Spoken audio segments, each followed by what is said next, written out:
अस्सलाम वालेकुम प्यारे बच्चों, आज मैं आपको ख़त किस तरीके से लिखते हैं वो बता रही हूँ।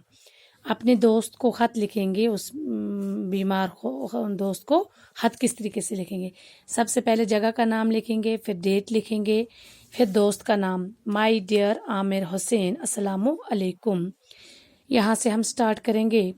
कल शाम को मैं यहाँ अम्मी को लेकर आया, समझ लो सफ़र किस तरीके से कट गया। श्रीनगर छोड़ने की ख्वाहिश नहीं थी, सरकारी मुलाजमत की मजबूरी तुम अच्छी तरह से समझते हो। टिकट बुक हो चुके थे और सामान भी रखा जा चुका था। ऐसे लम्हों में जब तुम्हारे पास गया तो मालूम हुआ कि साइकिल के हादसे में तुम जख्मी हो गए हो और अस्पताल में हो। इस खबर से दिल पर एक बिजली सी गिरी। तुम्हारी चाची ने बताया कि चोट ज़्यादा नहीं है, लिहाजा फिक्र की कोई बात नहीं। चलते वक्त तुमसे मुलाकात न हो सकी, इसका सख्त अफसोस है। मैं तुम्हारे बारे में ऐसी खबर सुनने को कतई तैयार न था। रास्ता भर सोचता रहा और दिल को सख्त बेचैनी रही।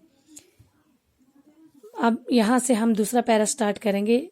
अपनी खैरियत से जल्दी आगाह करो ताकि इत्मीनान और सुकून नसीब हो। खुदा करे तुम जल्द सेहतयाब हो और होकर अस्पताल से वापस घर आ जाओ। मुमकिन हो तो तफसील से लिखो कि यह हादसा किस तरह हुआ। तुम्हारा जवाब का इंतज़ार करूँगा, तुम्हारा दोस्त आमिर हुसैन।